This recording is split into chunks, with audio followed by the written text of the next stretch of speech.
क्रांतिकारी इतिहास. लिंगायतातील आद्य क्रांतिकारी जर कोण असेल, आम्ही प्रत्येक ठिकाणी म्हणतो की प्रत्येक यशस्वी पुरुषाच्या मागे एका स्त्रीचा हात असतो. महात्मा बसवण्णाच्याही मागे एक असं खंबीर नेतृत्व होतं आणि त्या नेतृत्वाचं नाव होतं माता नागाई. अरे या नागाईने किती झेललं असेल. 2 मिनिटांमध्ये माझा प्रसंग मांडणार आहे. आजचा विषय खूप महत्वाचा. नागाईने किती झेललं असेल. त्या नागाईने स्वतःच्या भावासाठी आपलं घर सोडलं.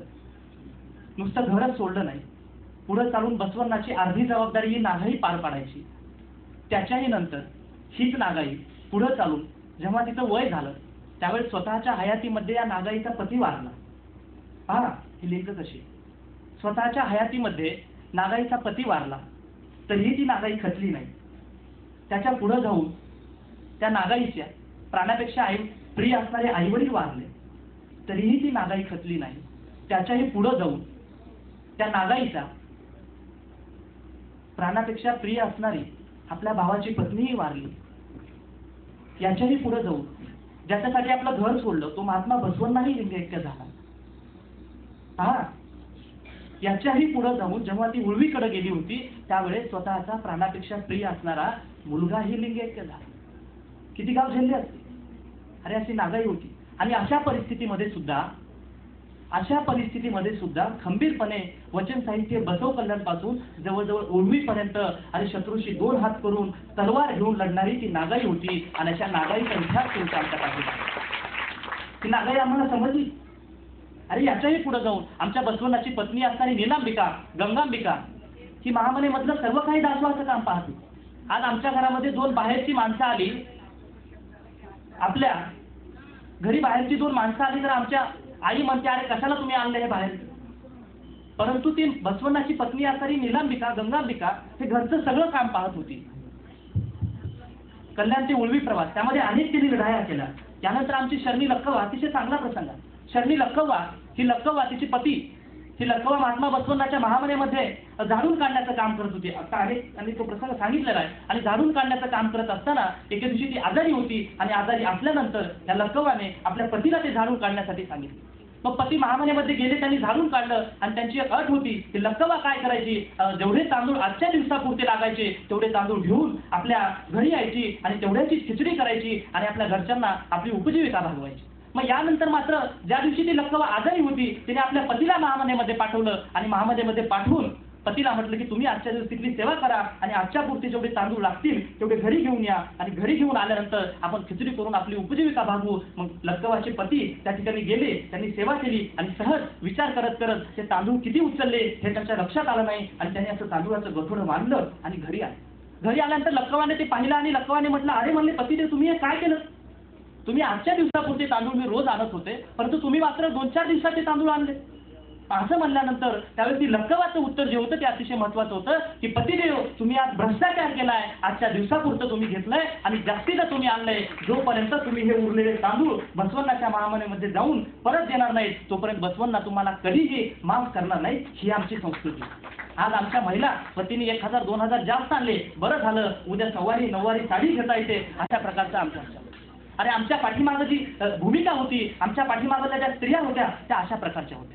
आमची अक्कमाधवी, अरे अक्कमाधवी काय म्हणते. अक्कमाधवी वीर विरांगिनी. आमच्या वाडकर मॅडमचा खूप चांगला अभ्यास आहे अक्कमाधवीवर. अरे अक्कमाधवी एका वचनामध्ये म्हणते वेद आगम पुराण हे काढलेल्या कणी चोथ्या समान, ते पुन्हा काढले काय आणि न काढले काय सारखेच आहे. आज आम्ही मात्र त्या वेद आगम पुराणाच्या पाठीमागं लागलो. अक्कमाधवी म्हणते वेद आगम पुराण हे काढलेल्या चोथ्या समान आहे. तुम्ही पीठ चालता ज्वारीचं गव्हाचं आणि वर जो कोंडा असतो ना तो कोंडा काय करता तुम्ही बाहेर फेकून देता. अरे वेद आगम पुराण हे काढलेल्या कणीच होत्या समान आहे. मग हे तुम्ही कशासाठी वापरता. अशा प्रकारचं तत्वज्ञान अक्कमाधवी मांडलं. अरे आमचे एक वचनकार म्हणतात की जलाशय पाहताची डुबकी मारतात देवा, वृक्ष पाहताची प्रदक्षिणा घालतात देवा, आटणारे पाणी आणि वाढणाऱ्या झाडांना आपलेसे करणारे तुम्हाला कसे जाणतील पुनर्संगम देवा. आम्ही काय करतो आज जलाशय पाहिला डुबकी मारायची. कशाचं पाणी आहे, कसलं पाणी आहे, कुठलं पाणी आहे काहीच पाहायचं नाही. वृक्ष पाहिला प्रदक्षिणा घालायची. अरे आमचे शरण म्हणतात की जलाशय पाहून डुबकी मारता तुम्ही, अरे ते पाणी तर आटणार आहे. वृक्ष पाहून प्रदक्षिणा घालता, तो वृक्ष तर वाळणार आहे. अरे अशा गोष्टीला आपलंच मानणारे पुनर्संगम देवाचं अस्तित्व कसं जाणं. अशा प्रकारचं तत्वज्ञान आमच्या शरणांनी मांडलं. त्यानंतर आमची सगळ्यात महत्वाची म्हणजे जो विषय आज या ठिकाणी अपेक्षित होता ती म्हणजे चित्तूरची राणी चन्नम्मा. आणि चन्नम्मा काय म्हणते केळजी राणी चन्नम्माने राजारामाला आसरा दिला होता. छत्रपती शिवरायांचे सुपुत्र राजाराम त्यांना आसरा देण्याचं काम केळजी राणी चन्नम्मा होतं. त्याच्या पुढे जाऊन आमची चित्तूरची राणी चन्नम्मा, तिथं सैनिकांना उद्देशून असलेलं भाषण अतिशय महत्वाचं आहे. त्या भाषणाच्या पहिल्या 2 ओळी या ठिकाणी सांगणार आहे. ती चित्तूरची राणी चन्नम्मा पांढरे शुभ्र वस्त्र घालून आपल्या सैनिकांसमोर तलवार घेऊन उभारलेली होती आणि सांगत होती सैनिकांना, लिंगायतांनो, तुमच्यामध्ये बंधुभावाचा भृत्याचार जरूर आहे. हा काय म्हणते ती चित्तूर राणी चन्नम्मा म्हणते, लिंगायतांनो, तुमच्यामध्ये बंधुभावाचा भृत्याचार जरूर आहे, परंतु त्याच ठिकाणी जर तुमच्या आडवे कुणी आला आणि तुमच्या वाटेत कुणी आला तर त्याला तिथंच आडवा करण्याचा गणाचारही तुमच्याकडे आहे. चित्तूर राणी चन्नम्माचं वाक्य आम्ही काय करतो का? अरे ती जिजाऊ शिवरायांना घडवत असताना आणि पाळण्याची दोरी उडत असताना एकच वाक्य म्हणायची, बाळा तुला राजा व्हायचंय, बाळा तुला राजा व्हायचंय, बाळा तुला राजा व्हायचंय, म्हणून शिवराय राजे झाले. आज आमची आई पोराला म्हणते, तू बाजूच्या काकूचं काम का केलं? कशी आमची पोरं करायची? अरे प्रत्येक आईचा प्रसंग आहे तो. आज कोणत्याही आईला आपल्या पोराने बाजूच्या काकूचं काम केलेलं जमत नाही. कशासाठी असं? अरे जर बाजूच्या काकूचं काम केलेलं आम्हाला जमत नाही तर या समाजाचं, देशाचं, त्या धर्माचं, त्या लिंगायतांचं काम केलं कसं जमेल आम्हाला? मग कुठेतरी आम्ही ही परिस्थिती बदलली पाहिजे. आमचा इतिहास पाहिला पाहिजे. आणि इतिहासाने माणसं शहाणी होतात, सुधारलेलं पुस्तक कुठं नतमस्तक होत नाही असं आमच्या जाधव मॅडमनी सांगितलं. ते अगदी खरं आहे. आमचं मस्तक आम्ही सुधारलेलं पाहिजे. आमचा फक्त वेळ, पूजा करणे, सिरियल पाहणे, महाराजांच्या मागं फिरणे, अक्षरशः एवढा बेकार प्रसंग असतो मॅडम की आपल्या अनेक माध्यमातून महिलांना साधी आंघोळ करण्याची व्यवस्था नसते. अशा ठिकाणी आमच्या महिला अशा ओसंडून वाहत असतात, ओसंडून वाहत असतात. अरे आपण हे बसवनाच्या फोटोला पाहून हे कोण आहेत म्हणून विचारलं. किती वैचारिक दिवाळखोरी आहे पहा, किती मोठी वैचारिक दिवाळखोरी. अरे बसवनाची फोटो जर आम्हाला माहिती नसेल तर तुम्ही आणि आमचा कसा इतिहास मांडणार हे आम्ही बघितलं पाहिजे. अशा प्रकारे आमच्या महिला सिरियल, पूजापाठ, पाया पडणे, अरे अरे ते पाया पडणे तर सांगू नका. एक छोटीशी शेवटची पाया पडण्याचा प्रसंग सांगतो आणि मी थांबतो, कारण सगळ्यांच्या ज्या अपेक्षा आहेत, दबंग तहसीलदार त्यांना ऐकायचं सर्वांना, आणि ते ऐकण्यासाठी पाया पडण्याची एक छोटीशी गोष्ट सांगतो. आज तुम्ही पाया पडता, किती महिला पाया पडतात? त्याच्या अगोदर सिरियल सगळेजण बघ. संध्याकाळी 8 ते 10 पर्यंत कुणीही उठवायचं नाही. पोरगं जेवलं काय, नवरा काम केला काय, काही देणं घेणं नाही. आज मी इथं व्याख्याता किंवा भाषण करणारा असून एक तुमचा मुलगा म्हणून या ठिकाणी बोलत आहे, लक्षात ठेवा. सिरियल कोणत्या प्रसंगाला संपते हो? अगदी अशा प्रसंगाला सिरियल संपवतात की त्या टाइम पासून दुसऱ्या दिवशी ती सिरियल सुरू होईपर्यंत त्या स्त्रीने नवरा जेवला का याचा विचार करू नये, पोरगं शाळेत गेलं का याचा विचार करू नये, फक्त त्या सिरियल मध्ये उद्या काय होणार याचा विचार. अरे अशाच ठिकाणी संपवतात ना सिरियल आमचे. असे सिरियल आम्ही का बघतो? एका वेळेस एकासोबत, दुसऱ्या वेळेस दुसऱ्यासोबत, प्रत्येक वेळेस सिरियल मध्ये हे आहे. आमचा इतिहास तो आहे का नाही अशा इतिहासाच्या मागे लागतो? अरे लिंगायत सेवा संघाची जी खटपट आहे की आमची आई शाणी झाली पाहिजे म्हणून तर हा इतिहास ठेवला. लिंगायत महिलांचा क्रांतिकारी इतिहास, आमचा इतिहास आम्हाला समजला पाहिजे. या इतिहासाची द्वारा आमच्यासाठी खुली झाली पाहिजे. आणि सगळ्यात महत्वाचं म्हणजे आम्ही जी भाषणं ऐकतो त्या प्रत्येक महाराज म्हणतील की पूर्व दिशा, ह्याच आमच्या महिला म्हणतात. अरे तुम्हाला डोकं दिलं देवाने? त्याचा विचार कधी करता? ते म्हणतील ते पूर्व दिशा, ते म्हणतील ते पश्चिम दिशा, ते म्हणतील ते सगळं काही, आणि तुम्ही खायचं, प्यायचं, झोपायचं आणि मरायचं. आमच्या मुलांना हातामध्ये दोरे आणि गंडे बांधतात आम्ही. अरे हातामध्ये दोरे आणि गंडे बांधण्याच्या ऐवजी जर त्याच्या हातामध्ये घड्याळ बांधला आणि त्याला सांगितला की या वेळेच्या पुढे या जगामध्ये काहीच नाही, तर तुमचा पोरगा या जगाच्या पाठीवर सगळ्यात पुढे आहे. सत्यनारायण घालतो आम्ही. सत्यनारायणाची गोष्ट सर्वांना माहिती आहे. वेळ खूप झालेला आहे. पाया पडण्याची शेवटची गोष्ट सांगतो. एकदा काय झालं, असंच एक माणूस, अशीच एक स्त्री पंढरपूरच्या यात्रेमध्ये लाईनीमध्ये उभारली असताना तिची लाच, एका आजीबाईची लाच पुढच्या माणसाला लागली. आणि माणसाला लागल्यानंतर आजीबाईने म्हटलं की आजीबाई माझी लाच तुम्हाला लागलेली आहे, मला तुमच्या पाया पडू द्या. त्यावेळेस आजीबाईने म्हटलं, तर त्या माणसाने म्हटलं की आजीबाई म्हणले तुम्ही कशाला पाया पडता, वय खूप जास्त आहे, पंढरपूरमध्ये आहात, तुमच्यासारख्या मोठ्या आजीबाईकडून मला पाया पडून घेण्याची सवय नाही, ते बरोबरही वाटणार नाही. असं म्हणल्यानंतर त्या आजीबाईने म्हटलं, नाही बाई म्हटली, देवांच्या दारी आहे, पंढरपूरमध्ये आहे, पाया नाही पडलं तर लोक काय म्हणतील, मला पाया पडू द्या. आता माणसाने म्हणलं आजीबाई एवढ्याच मागं लागलं तर कशाला आपण भानगडीत पडावं. पडबाई म्हणली. आजीबाई मागं पाया पडल्या तिच्या मागच्या आजीबाईला काय माहिती होतं की हिनं कशामुळे पाया पडली. मागच्या आजीबाईने विचार केला की काय नाही म्हणली, पंढरपूर आहे, मोठं धार्मिक स्थळ आहे, कोणता तरी साधू महाराज संत महात्मा आला असेल, हिनं पाया पडली म्हणजे आपणही पाया पडावं. तिनं पाया पडल्या तिच्या मागच्या आजीबाईला काय माहिती होतं की हिनं कशामुळे पाया पडली. असं करत करत करत करत इकडं पुरुषांची रांग, इकडं महिलांची रांग, रांगच रांग लागली. पुन्हा आणखी धंदा सुरू झाला. बेल, फूल, दक्षिणा. एक माणूस बाजूला गोळा करायला बसला. असं करता करता तिथंच महाराजांची चप्पल कोण हल्ली ते कुणालाच कळलं. महाराजांनी विचार केला की म्हणले आतापर्यंत चप्पल गेल्या एवढी वेळ बसलो, म्हणून आणखीन जास्त वेळ बसलो तर पुन्हा काय काय जाईल सांगता येत नाही. म्हणून त्या माणसाने विचार केला की मला आपण इथं पळून गेलेलं बरं, म्हणून पळून गेला. महाराज जसा जसा पुढे पळू लागला तशा तशा महिला मागं मागं पळू लागला.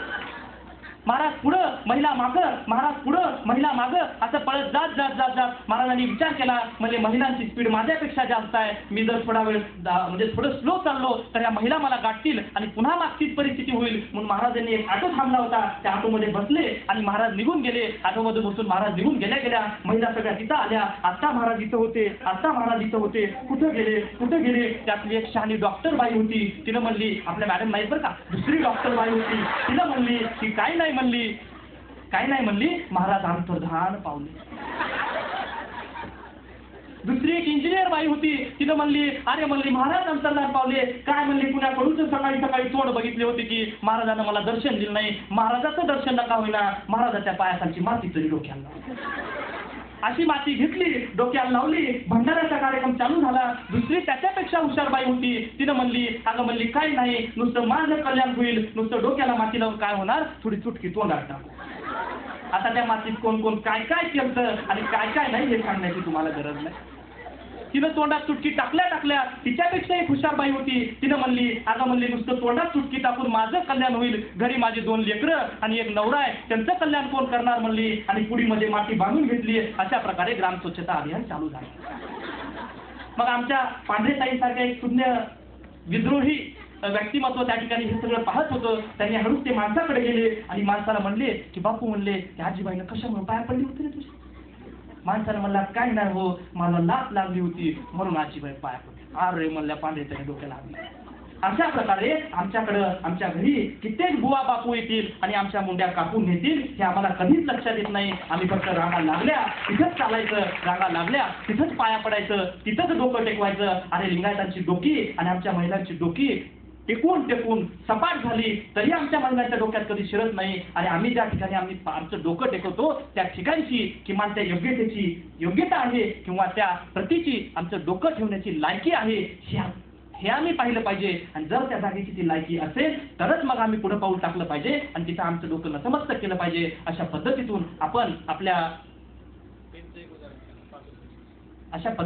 आपण आपल्या मुलांना शहाणं केलं पाहिजे. त्यांना इतिहास सांगितला पाहिजे. सिरियल बिरियलच्या भानगडीत तुम्ही पडू नका. कारण अशा सिरियल आमच्या कामाच्या नसतात, सिरियल नसतात, पिक्चर नसतात. मुलांना शहाणं करा. मुलांना जर शहाणं केलं, अरे सांगितलं मॅडमनी की प्रत्येक यशस्वी पुरुषाच्या मागे स्त्री असते. महात्मा फुलेंच्या पाठीमागे सुद्धा त्यांची पत्नी होती. अरे ज्या महात्मा फुलेंनी ज्या सावित्रीबाईंना या जगातल्या लोकांनी दगड मारली, त्या सावित्रीबाईंचं रक्त त्या दगडांना लागलं होतं. अशाच रक्तांना आठेला शेंदूर फासून मारुती बनवून त्याचं पूजा करत फिरत आहेत. सावित्रीबाईंचं रक्त कुठं गेलं आणि शेंदूर फासलेला मारुती कुठं गेला.